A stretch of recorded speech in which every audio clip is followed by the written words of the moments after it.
Welcome to the deep dive. We've got a great set of sources you sent in, all looking at this really universal challenge. How do you take those big, sometimes kind of wild personal dreams and actually make them happen, make them real? Right. And the material structures this journey, which is helpful for us. It moves from, basic motivation up through some pretty deep philosophical ideas about what a meaningful life even is. Exactly. Yeah. So our mission today, it seems, is to go beyond just the idea of dreaming big. Yeah, we're really digging into let's say the practical mechanics, the system. How do you connect a tiny daily habit, something small, to overcoming, massive failure, and maybe even redefining success along the way? And the examples are fantastic. We start with those classic childhood things, wanting to be an astronaut, but your training is just jumping on the bed, right? Or the football star practicing out on the asphalt. Yeah. Uh, Fun, but not quite NASA standard. Not quite. But then it moves quickly into really relatable adult goals. Things like opening a small bookstore, maybe with a little coffee corner, or becoming a published author, or that dream a lot of people have, just getting away, living by the sea. Those feel very real, very tangible aspirations. Okay, let's unpack this then. Right. Where do we begin? I guess with the starting point, the motivation. How do we get off the metaphorical bed jumping stage? Hashtag dreams is motivation and the power of small goals. Initiation. Well, the first insight from the sources is pretty clear. Dreams, even the ones that feel impossible, they kind of set your emotional compass. They're the big sky, beautiful, vast. But you can't just leap into the sky. Exactly. You'll just fall. So you need goals. And the sources call these the small steps, tiny, manageable actions. Okay, so like the example of the person dreaming of writing a book or opening that bookstore, that's a huge goal. Overwhelming, maybe. Totally. Staring at that summit, paralysis. So the source suggests a surprisingly small daily goal. It says, read every evening, even at only for 15 minutes. 15 minutes. That sounds almost too small. Well, think about the psychology there. It's not really about how much you read in those 15 minutes. It's about breaking what the source calls initiation friction. Initiation friction. Mm-hmm. Like just getting started. Precisely. The hardest part of almost any big task, writing, saving money, exercising, it's just starting today, committing to only 15 minutes. Yep. It removes that huge mental weight of facing a blank page or, a giant project. Okay. And for the author or bookstore owner, that 15 minutes does double duty, right? Right. First, it's practical research. You're reading learning styles, seeing what people enjoy, understanding the market, the craft. Mm-hmm. But maybe more importantly, it's building self-belief. It's proof. If you can stick to this tiny habit consistently, you start proving to yourself, okay, maybe I do have the discipline for the bigger stuff. Writing the book, running the shop. It sort of keeps the love for books alive, as the source put it. Turns the dream from just an idea into something you're actively doing, even in a small way. Exactly. And we see the same logic with the other example, the person dreaming of living by the sea. Huge obstacles there, financial, logistical. Right. Moving your whole life. Yeah. Seems impossible up front. So again, the source simplifies the small goal. Just save a little money each month and maybe visit for a weekend sometimes. Again, sounds small, but it's doable. And that small act, that saving, it plugs right into this analogy the source uses. Saving money is like building a bridge to the sea. Building a bridge. Yeah, every little bit you save, every dollar, it's like one more plank, one more support beam for that bridge. You're physically, tangibly building the path to your dream. And what keeps you laying those planks when it gets tough to save? That's where the visiting comes in, or just vividly imagining it. Constantly reconnecting with the feeling, the imagined happiness of being there, the sound of the waves. That emotional payoff makes the small daily sacrifice of not spending feel worthwhile. It fuels the bridge building. Okay, so that's the start. Building the bridge with small, consistent steps fueled by the vision. But bridges can be long. How do we make sure we stay on track? Don't just wander off. Hashtag the obstacles and the necessity of deadlines. Maintenance. Yeah, that's the next big hurdle the sources tackle. Sticking with it. Because starting, that initial burst of enthusiasm, that fades. It always does. Always. So what throws us off course? The sources pinpoint two main culprits. Two big enemies of the dream, basically. Okay, enemy number one. Procrastination. The source has a great line for it. The thief of time. Ooh, I like that. The thief of time. Yeah. And for a writer, this is that classic trap, oh, I'll write that chapter tomorrow, but, tomorrow comes and you say it again. It's this constant, quiet drain of time and momentum, never quite getting started for real. Been there. Okay, enemy number two. Distraction and temptation. So for the person saving for the sea, maybe their savings account keeps getting raided for, I don't know, a new phone or just eating out too much. Impulse buys. Right, the immediate reward versus the distant dream. Exactly. And the source mentions that phrase, old habits die hard. Yeah. It's so easy to slip back into what's comfortable, what's easy now, instead of doing the harder work for the future. It's a real psychological battle, isn't it? Giving up something good now for something potentially amazing later. Yeah. So what's the weapon against these two enemies? What's the source's solution? One word.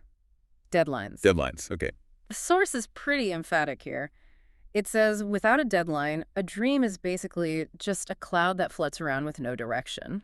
It's nice, but it doesn't go anywhere. So the deadline gives it direction, weight. Exactly. It makes Why? the dream real, tangible, measurable. It converts it from just a wish, a fantasy, into an actual project with a finish line. But doesn't adding a deadline just pile on more stress?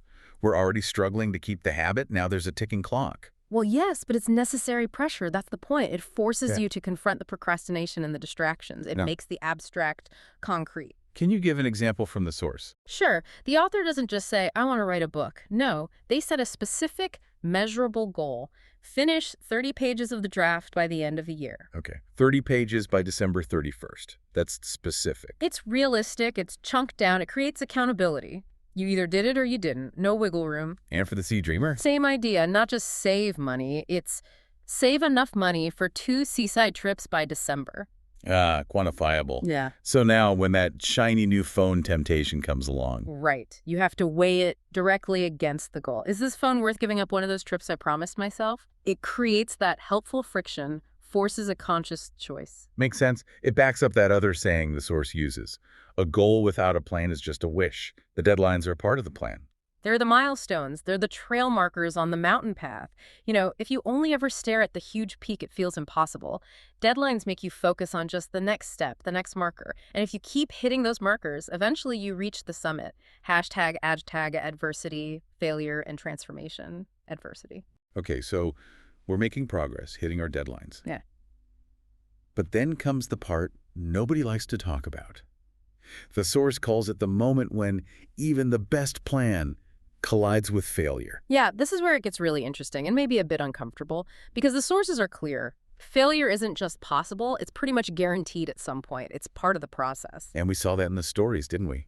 The person saving for the sea, their carefully saved money, just vanished, wiped out. Right, dismantled by repair costs when their car suddenly gave out. Months of progress, gone. The whole timeline for the bridge, boom, temporarily destroyed. Oh, that's rough. And the author, too, submitting the manuscript they poured their heart into. And getting that harsh rejection, feeling totally crushed, convinced the dream was dead, impossible, just hitting that emotional floor. So, failure happens. How do we deal with it? Just grit our teeth. Well, the source offers a really counterintuitive idea here. It says failure can actually be indispensable, even transformative. Indispensable. How? Yeah. It feels pretty dispensable when it's happening. Hey, true. The source mentions that old saying, when the going gets tough, the tough get going. But it seems to go deeper than just, toughen up. Okay, how so? It says adversity forges fortitude. What does that mean in practice? How do you forge it? I think it means that failure forces you to adapt, to learn under fire. It's not just about willpower, it's about getting smarter because you have to. The source says failure forces you to turn the tables. Turn the tables. Yeah. Flip the situation. Yeah. Take the person whose savings got wiped out by the car repair. That painful event. It forced them to completely rethink how they managed money. They had to find smarter ways to save, maybe cutting costs they hadn't considered, finding side income. And those smarter habits, they became permanent. The failure actually improved their whole financial system long term. Ah, so the setback led to a stronger foundation. Okay. What about the rejected author? Same principle. The rejection wasn't a sign the dream was wrong. It was painful feedback that the execution needed work. That pain, that feeling of failure, it forced them to rewrite, to refine, to persevere. They had to ask tough questions, I imagine. Exactly. Was it truly authentic? Was the writing sharp enough? What did the feedback really mean? And the result, according to the source, was a second draft that was much better, sharper, more authentic. So the rejection was actually necessary for the book to become good enough. That's the argument, that really painful experience, having to bite the bullet and confront the flaws. That's what drove the deep improvement. The source suggests that without that initial crushing failure, the final successful version might never have happened. It's like the adversity burned away the weak spots. Wow. Okay. There's that line too, the darkest hour is just before the dawn. It sounds like the depth of your commitment isn't really tested until everything falls apart. That seems to be the C1 insight, yeah. How you respond when the plan collapses, that defines whether you ultimately succeed or not. Hashtag the essence of a meaningful life. Purpose. Okay, so if surviving failure, learning from it, building that fortitude, if that's level C1, the final level in the sources takes us somewhere else entirely. It starts asking why. Why go through all this pain? Why tie our whole identity to achieving goals, especially if success might feel empty? Right. This is where it gets philosophical. The source first defines what it calls conventional success. You know, the usual suspects: money, status, fancy things, prestige. The stuff society tells us to chase. Pretty much. But the source labels this kind of success as ephemeral, fleeting, like smoke. It might look good for a moment, but it doesn't last. And if you endure all the struggle, all the failure, just to grab that, the victory might end up feeling profoundly hollow. That's a sobering thought. So what's the alternative? Does the source offer a different definition? It does. It introduces the idea of real success, and it argues this kind of success isn't measured by external stuff, by trophies or bank accounts, by what you accumulate. Okay, so what is it measured by? By authenticity, by whether your life, your actions actually align with your deepest core values. It's about what you embody, not what you possess. Authenticity. Hmm. Aligning with values. How does that connect back to our examples? The author, the sea dreamer. Well, for the author, maybe real success isn't hitting the bestseller list, though. That would be nice. But finding genuine joy and meaning in the craft itself, in telling stories that feel true to them, regardless of fame. Mm-hmm. And the sea dreamer. Maybe they realize through the process that while they love the idea of the sea, their deepest value is actually, say, close community ties or family nearby, or doing a specific kind of work that just isn't available on some remote coast. Real success then becomes aligning their life with that value, even if it means modifying the original sea dream. Okay, so it highlights this paradox the source mentions. People burning themselves out, chasing shadows, applause, titles, recognition. Right, the ephemeral stuff. When the real victory, the sustainable success, might be much quieter. Things like inner peace, or knowing you made a difference, like leaving a legacy of kindness. Stuff that doesn't just vanish. The source had a great comparison here, didn't it? Between two types of success. Yeah, it was really powerful. It asked, is genuine success building some massive, famous business empire but feeling empty inside? Or is it maybe like the dedicated teacher who, day after day, shapes the minds and hearts of hundreds of students? The teacher's impact might be quieter, less flashy. Much quieter, less celebrated in the moment, perhaps. But the source argues that the depth, the legacy, the sustained purpose in that teacher's work far outweighs the fleeting rewards of the hollow empire. That idea of sustained purpose seems key. That leads to the ultimate goal the source talks about, transcendence. Exactly. It's about moving beyond the superficial stuff, beyond ego, towards a life that genuinely carries purpose. The achievement, the goal itself, almost becomes secondary. It's a byproduct of living a life aligned with your values. So the crucial shift is what? Focusing less on the prize. It's focusing less on the trophy and more on the person you have to become to genuinely earn that trophy or achieve that goal authentically. Because the person you become through that struggle, through aligning with your values, that's the real lasting success. Whether you actually hit the bestseller list or move to the sea becomes, well, almost beside the point, in a way. The journey shaped you. That was the win. Hashtag outro. Okay, so wrapping this up, what does all this mean for you listening right now? We've journeyed through these sources and uncovered, really, 4 key stages or maybe mindsets on the path from dream to reality. Yeah, at first it was about starting small, defining those practical goals to just get moving, overcome that initial friction. Right. Then stage 2, using concrete deadlines, not as punishment, but as tools to fight off procrastination and distraction to keep that consistency going. And third, facing failure. Not running from it, but actually embracing it as this indispensable force that refines you, makes your process stronger, builds that fortitude.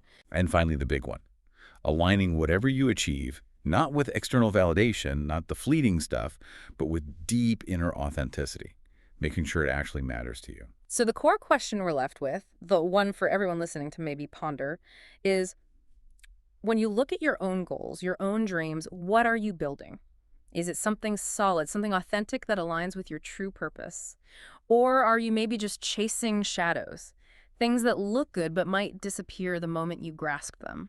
A lot to think about there. Yeah. Thank you for joining us for this deep dive into goals, grit, and what might constitute genuine success. And maybe one final thought to take away, a provocative one perhaps. The source material, in its original context, mentioned that mastering a language like English requires practicing 4 core skills all the time. Mhm. Listening, reading, speaking, writing. You need all 4 working together. So, the question for you is, what are your equivalent 4 skills? For whatever big, authentic dream you're pursuing, what are those absolutely essential foundational practices you need to cultivate consistently every single day to make it real? What are your 4 pillars? Mull on that until next time.